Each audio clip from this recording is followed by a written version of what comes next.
आणि सर्व सन्माननीय व्यासपीठ उपस्थित सर्व पालक, शाळा व्यवस्थापन समितीचे अध्यक्ष, सर्व सन्माननीय सदस्य, ग्रामपंचायतीचे सरपंच सदस्य, पंचायत समितीचे सदस्य, सभापती, सर्वांच्या या कार्यक्रमाच्या निमित्तानं मी स्वागत करतो.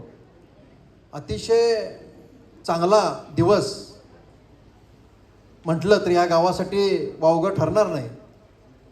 कारण आपल्या गावकऱ्यांनी असेल, सरपंचांनी असेल, शाळा व्यवस्थापन समितीचे सर्व सन्मान्य मंडळी असतील, यांनी या जिल्ह्यामध्ये नाही ते एक वेगळंसं काम हे आपल्या पाडळीमध्ये करण्याचं योजलं आणि ते पूर्ण केलं आणि त्या कार्यक्रमाचा उद्घाटन सोहळा होतोय.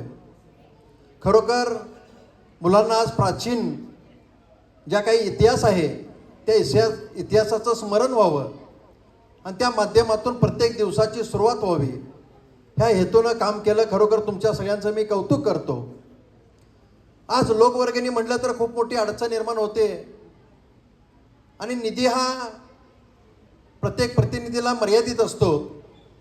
पण तुम्ही सर्वांनी दाखवून दिलेलं आहे की निधी जरी तुमचा आमच्याकडे कमी असला तर आम्ही आमच्या गावकऱ्यांच्या मंडळींच्या माध्यमातून, लोकवर्गणीच्या माध्यमातून आम्ही काय करू शकतो हे नक्कीच तुम्ही दाखवून दिलं आहे. त्याबद्दल तुमच्या सर्वांचं अभिनंदन.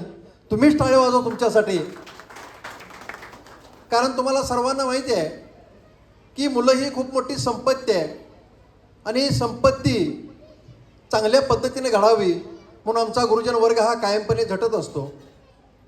आणि पालकांनी जो काही विश्वास टाकलेला तो विश्वास सार्थ करून गुरुजन काम करत असतो.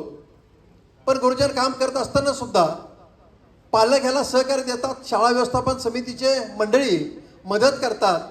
ही मोठी खूप कौतुकाची बाब आहे. आज आपल्या प्रत्येक कुटुंबाचा आधार बनवण्याचं काम आमच्या गुरुजनांच्या माध्यमातून चांगल्या पद्धतीनं चालू आहे. ते अजून चांगल्या पद्धतीने करण्याचं काम या तुमच्या केलेल्या कामाच्या माध्यमातून बघायला मिळेल. आज सरपंचांनी आपल्या भाषणामध्ये वेगवेगळ्या माध्यमातून प्रतिनिधी आलेत म्हटल्यानंतर मागितलं पाहिजे. महाराजांनी काय कायमच देण्याचं काम केलेलं आहे, ते कायमच देत राहतात. आजपर्यंतचा इतिहास जर बघितला तर महाराजांनी सगळंच आपल्याला दिलेलं आहे. त्यामुळे आजसुद्धा महाराज देऊनच जाणार आहेत. त्याच पद्धतीनं शिक्षण विभागाच्या माध्यमातून मी तुम्हाला सर्वांना सांगू इच्छितो की तुम्ही एक आराखडा करा. त्या आराखड्याच्या माध्यमातून शिक्षण सभापती म्हणून जिल्हा परिषद सदस्य असेल, पंचायत समितीचे सदस्य असतील, यांच्या माध्यमातून जे जे योग्य पद्धतीनं आम्हाला काय करता येईल का नक्कीच या शाळेसाठी करण्याचं आम्ही नक्कीच नियोजन करीन. कारण अतिशय चांगल्या पद्धतीनं पालकांच्या माध्यमातून, लोकवर्गणीच्या माध्यमातून काम होतंय आणि आम्ही कुठं प्रतिनिधी कमी पडणार नाही एवढंच या कार्यक्रमाच्या निमित्तानं तुम्हाला मी वचन देतो.